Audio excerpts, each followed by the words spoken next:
Hello guys, and today we have here another very awesome deck profile. We have here a Fire Fist deck. We have here a really good deck. Did really well in the ARG that happened early this April, following the April ban list. But yet it was being ran by Jeff Jones, who's a really good duelist. So I do agree with Asian Eyes that the fact that this deck made it top 8 doesn't necessarily mean that it's good. It's just that Jeff Jones is a good player. I don't think this is the exact copy. I wouldn't be surprised if this is the exact copy of what Jeff Jones was playing. But it's pretty much just a basic, very basic Fire Fist deck. 3 access, nothing too special. We just still run the 3 Wolf Park, the 3 Bear, the 2 Bear, and everything. So that way you can still make a lot of your rank 4 plays. Yet a lot of the plays you make is just making Spirit into Horse Prince and then getting. Well, really what you do is you use Leopard to get either your Tensu and your Tenki, hoping that you open up with at least one of these, and then you get the other one. And then you use Leopard to get the other one, and then you summon out Spirit or Search Spirit, and then use Special Summon Leopard, who will then single summon into Horse Prince, who will then grab Rooster, who will then get you a search for any of your Fire Fist monsters. So you can get another Spirit, or whatever. You can then get rid of a Tenki for a Gyuku or another Tenki.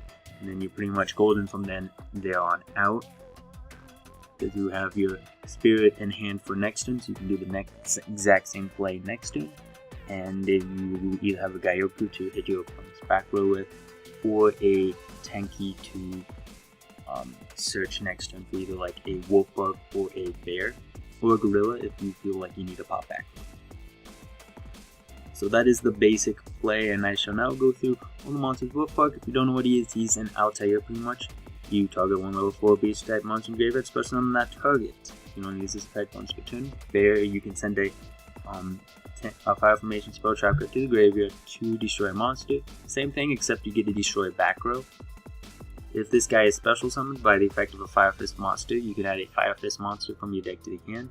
You can also switch out your fire formations for other ones from your deck by sending one to the graveyard. You're allowed to set one from the deck, so it's really great with your Tenkis because they're pretty much dead afterwards. So you can get a Tenki for another Tenki, or for a Tensu, or for a Gyuku.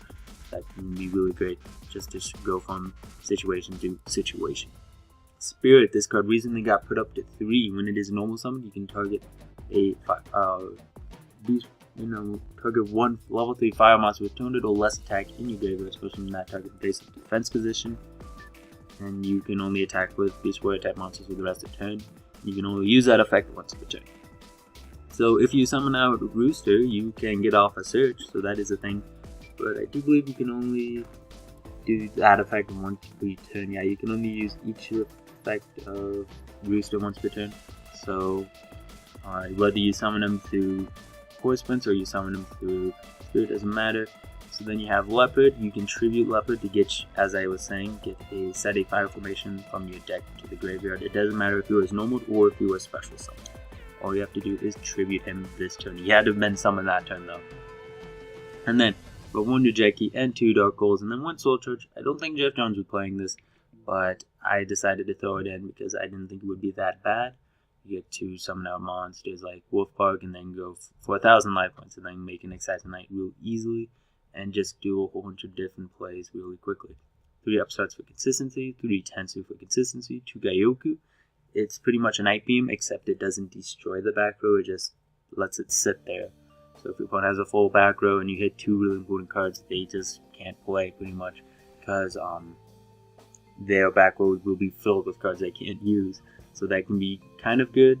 I mean, if they can get rid of the Gyuku, those cards become live again, so that's the downside of Gyuku. If you want, you could just run MST or Night Beam itself, but you do still have Gorillas to pop back row. And then, of course, we have the 3 Tenki. This is the Searcher of the deck, so really, really important. And then for traps, we have Bottomless Trench, where we have pretty much every limited trap in the game in Warning, and then 3 Fiendish Chains to negate effects that I believe Jeff Jones was running. I don't know how I feel about Fiendish Chain. I understand that Breakthrough Skill is bad this format. It was good, but now it's bad. Effect Value is a little bit better. And then a lot of people, I think, like Fiendish Chain.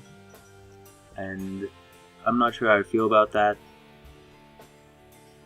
I'd honestly like seeing how you're wanting to negate effects. I like Trap Tricks, Trapple Nightmare better because you're gonna negate the effects of monsters that are special summoned most likely. It does help to be able to negate cards like Leopard or Bear when they're normal summoned, of course, or Spirit when she's no. This is a guy. Yeah, this is a guy. When they're normal summoned, so it does have that. But I like the Trap Hole cards, the Trap Trick, Trap Hole, because it can be searched. So that is definitely a thing for me. But I do not deny that this is probably one of the better negating effect cards in this format. And so that is the main deck again.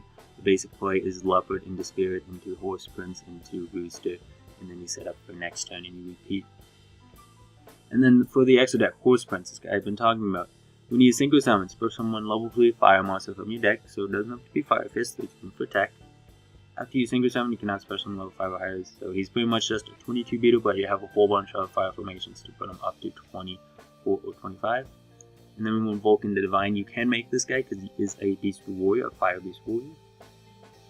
And when you synchro summon, target one face-up card you control and one face-up card your opponent controls. Return those to the hand. This turn you cannot activate cards or effects with the same name as those returned to the hand by this effect.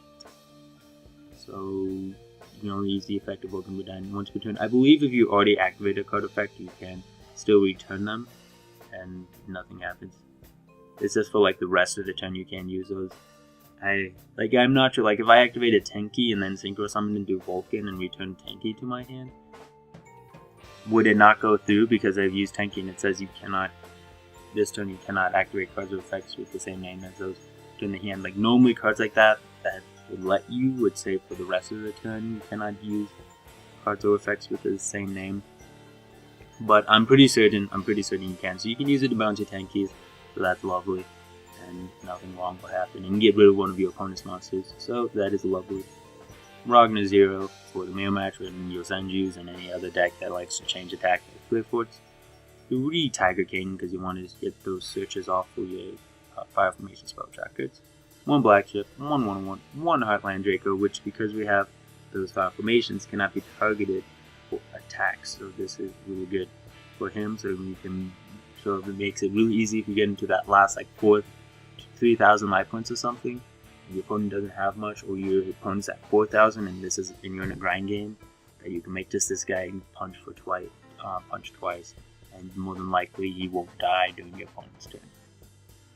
Castel, Saturn 2 Cardinals, who is pretty much another Castel except even better. He will detach 2 expressing materials and target 2 Fire Fist / Fire Formation cards in your graveyard. And apparently the ruling is, unlike Illumina, who you have to have 2 targets already, you do not have to have 2 targets to activate this guy. You could have, I believe you can even have 0 targets, and then detach, and then suddenly have 2 targets. Which I find really confusing, because you can't activate Illumina's effect if you don't have Light Swords in the graveyard, but you can activate this guy's effect if you don't have Fire Formation or Fire Fist cards in the graveyard. So there's that. But then you get to and you grave an Endo face up on the field, and 2 cards your opponent controls enter a face up on the field. Shuffle them into the deck, so it's really good cycling, and can pretty much be a Tiramisu. And then another card who you can't activate if you don't have the exact same, if you don't have 3 targets, is Digestor Emerald, who's just here because why not? Target 3 monsters in graveyard, shuffle all 3 into the deck, then draw 1 card. And so that is the deck profile. And yeah, tell me what you guys think. If you're willing to get interesting with this deck, I recommend running the hands or the trap tricks, so that way you have some interesting background and some very aggressive plays. Tensu can be abused in other ways, where you run monsters that aren't on Fire Fist. That weakens your Fire Fist plays, because you can't go Leopard into Spirit, unless you decide to do that. You would go Leopard into Fire Hand. And so you get that search off, and then you'd also have your Fire Hand and ready to use or whatever. So there's a variety of cards you can mess with. Like I remember back during the Hat era, that Fat was a thing. Fire Fist, Hat, artifacts, and trap tricks. So they do work. You can build fat deck, so that is something to note. And other than that, you could put in Mind Crushers. Those are becoming a really popular card. I don't like to main them. I like to put them in the side because not every deck they're useful against. So I'd rather be 100% certain that it's good against. So like you could side it in against this deck because it does do those searches for spirits, and just calling out spirit can make them cry for days. And so that is definitely a thing. There is a lot of room you can work with, a lot of room for traps, and just a lot of stuff you can do with this deck. So hopefully you guys enjoyed this deck profile, and we'll stay tuned for the duel with this deck that will be going up tomorrow. Thank you guys for watching. Don't forget to leave a like, comment, and subscribe. See you guys later.